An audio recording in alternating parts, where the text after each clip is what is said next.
ಯಾವುದಕ್ಕೆ? ಊಟ. ಅನ್ನ ಅಂದ್ರೆ ಆಯ್ತು. ಅದು ಹೊಟ್ಟೆ ಬಾಕ. ಬೆಳಗ್ಗೆ ಸೂರ್ಯೋದಯ ಆಯ್ತು. ಹಸುವೆ. ಅನ್ನ. ಜೀರ್ಣ ಶಕ್ತಿ ಒಳ್ಳೇದುಂಟು. ನಮಗೆ ಒಳಗೆ ಅಗ್ನಿ ಒಳ್ಳೇದುಂಟ. ಅಗ್ನಿ ಬಲ. ನಮಗೆ ಜಠರಾಗ್ನಿ. ನಿಮ್ಗೆ ಜಠರ ಕಿಚ್ಚು. ಕಿಚ್ಚು ಹೊತ್ತಿದೆ. ಇವತ್ತಲ್ಲ ಹುಟ್ಟಿದಾಗ ಅಗ್ನಿ ಹುಟ್ಟಿದಾಗಲೇ ಹುಟ್ಟುಕೊಂಡದ್ದು. ಏನು ನಮ್ಮದ್ದೆಲ್ಲ ಊಟ, ನಿನ್ನದ್ದಾಗಲ್ಲ ಊಟ. ಹೌದು.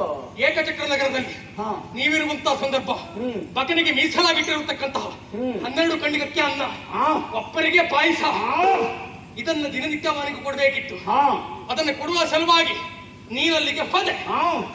ಆಗ ಹೋಗುವಾಗ ಅಲ್ಲಿ ಹೋಗಿ ಅವನಿಗೆ ಕೊಡುವ ಬದಲಾಗಿ ಆ 12 ಕಣ್ಣಿಗಕ್ಕೆ ಅನ್ನವನ್ನ, ಒಬ್ಬರಿಗೆ ಪಾಯಸವನ್ನ, ಒಬ್ಬರೇ ಊಟ ಮಾಡಿದೆ.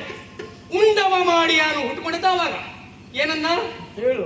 ಆ ಕ್ಷಣಕ್ಕೆ ಹಸಿವೆ ಒದ್ದಾಟದಲ್ಲಿ ಇರುವಂತವನ ಮೈ ಮೇಲೆ ಎರಗಿದೆ. ಉಸಿರು ಕಟ್ಟು ಸತ್ತೋದ ಬಾಕ ಇದೆ. ಉಂಡವ ಮಾಡಿ ಹೌದೌದು. ಏನು ಬಕಾಸುರ ಬಿದ್ದ ತಕ್ಷಣ ಸಾಯ್ತಾನ? ಇಲ್ಲಪ್ಪ, ಹಾಗೆ ಬಿದ್ದ ತಕ್ಷಣ ಸಾಯ್ಲಿಕ್ಕೆ ಅಂತ ಕೌರವರು ಸಂತಾನ ಮಾಡ್ಕೊಂಡೆ. ಏನಂತೆ ಹೋರಾಟದಲ್ಲಿ ಬಲ ಉಂಟು ಅಷ್ಟು. ಹೋರಾಟದಲ್ಲಿ ನೀನು ಯಾವುದಕ್ಕೆ ಉಂಡವ ಮಾಡ್ಯಾರು ಏನನ್ನ ಬಕನನ್ನು ಕೊಂದ ಅದು ತೋರಿಸ್ಕೊಟ್ಟಿದ್ದೇನೆ. ಅದು ತೋರಿಸಿದಷ್ಟೇ ಅಲ್ಲ, ಅವನ ಪಾಪ ಹೊಸ ಹಾಕೊಂಡು ಕೈ ಕಾಲೆಲ್ಲ ಸ್ವಾಧೀನದಲ್ಲಿ ಇಲ್ವಾಗಿತ್ತು. ಹೌದಪ್ಪ, ಅವ ಊಟ ಬಿಟ್ಟು ವರ್ಷಗಟ್ಟಲೆ ಆಯ್ತು. ನಿನ್ನ ಒಟ್ಟಿಗೆ ಎಲ್ಲಿ ಯಾರು ಬರಲಿಲ್ಲ. ನೀವು ಹೋದ, ಅವನ ಮೈ ಮೇಲೆ ಬಿದ್ದ, ಮುಸುರು ಕಟ್ಟೆ ಹೋದ. ಏನು ಏಕಚಕ್ರದ ಎಲ್ಲರೂ ಆಡಿಕೊಂಡ ಮಾತೆ ಒಂದು, ನೀ ಆಡುದು ಒಬ್ಬನೇ ಒಂದು. ನಮ್ಮದು ಪ್ರತ್ಯೇಕ.